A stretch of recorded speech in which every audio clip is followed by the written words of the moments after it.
तो दोस्तों आज की कहानी है मूंचों वाली लड़की की कहानी। एक समय की बात है, एक गांव में मीना नाम की एक लड़की रहती थी। उसके पापा लालचंद गांव के बड़े सेठ थे। उनके पास बहुत से बगीचे और जमीन थी। वह अपनी बेटी से बहुत प्यार करते थे।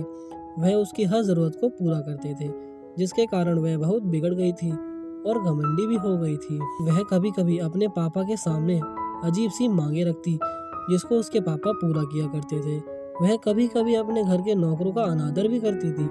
लीला की वह दोस्त रमा थी, जिसके साथ वह अक्सर खेला करती थी। एक दिन लीला उसकी दोस्त रमा कुछ दोस्तों के साथ मेले में जा रहे थे। वहाँ पर रमा जिस तरह चल रही थी, उससे एक बूढ़े व्यक्ति को टक्कर लग गई और वह व्यक्ति जमीन पर गिर गया। जब बूढ़े व्यक्ति ने लीला से संभल कर चलने के लिए कहा, तो लीला ने उल्टा ही जवाब दिया कि इसमें तुम्हारी ही गलती है, मेरी कोई गलती नहीं है। कुछ देर में मेले से घूमकर झूला झूलने के बाद वह मेले से आने लगे। बीच में उनको एक आम का पेड़ नजर आया, जिस पर बहुत से आम के फल लगे हुए थे। लीला और उसके दोस्त उस पेड़ के पास जाकर पत्थर से आम तोड़ने लगे। कुछ देर में उनने इतने फल तोड़ लिए कि जिससे उन सबका पेट भर जाए। लीला के सभी दोस्त टूटे हुए आम को उठाकर खाने लगे और आम तोड़ना बंद कर दिया।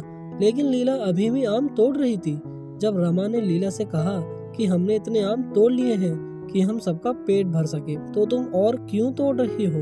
लीला बोली, मैं इस पेड़ के सभी आम तोड़ दूंगी। रमा और उसके दोस्त आम खाने में व्यस्त हो गए, लेकिन लीला आम तोड़ती रही।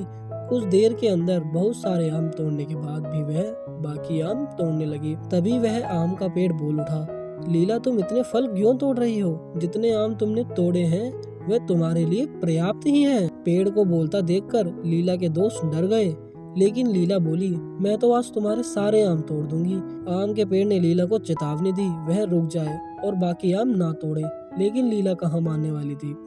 उसने आम तोड़ना जारी रखा और बोला, तुम मेरा क्या बिगाड़ोगे? आम के पेड़ ने बोला, लीला तुम बहुत घमंडी हो, तुमको सबक सिखाना ही पड़ेगा। इसके बाद आम के पेड़ ने लीला पर जादू किया, जिससे उसकी मूंछें निकल आई। उसे देखकर उसके साथी हंसने लगे। लीला आम के पेड़ से विनती करने लगी, अब ऐसा नहीं करेगी, वह उसकी मूंछों को हटा दे। लेकिन आम का पेड़ बोला, पहले तुम जाकर अपने पिता को लेकर आओ। अगर वह मुझसे इसके लिए बोलेंगे तभी मैं तुम्हारी मूंछों को हटाऊंगा। यह सुनकर लीला मुंह पर चुन्नी लपेटकर घर जाने लगी। मार्केट में जाने पर बहुत तेज हवा आई और उसकी चुन्नी उड़ गई, जिससे सभी लोगों ने लीला की मूंछों को देख लिया और मूंछों वाली लड़की कहकर हंसने लगे।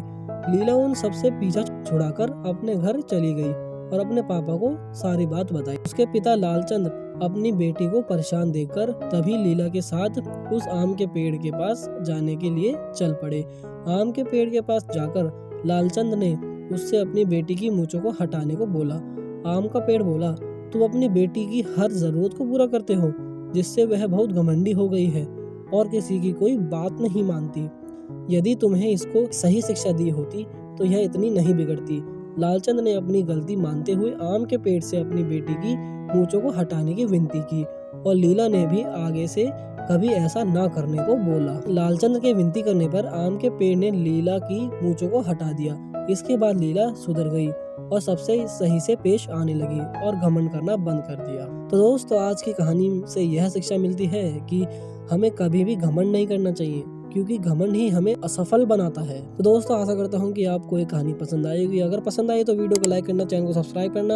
तो दोस्तों मिलते जल्दी ही नेक्स्ट कहानी में, नेक्स्ट वीडियो में। तब तक के लिए देखते रहें रोज स्टोरी स्टूडियो।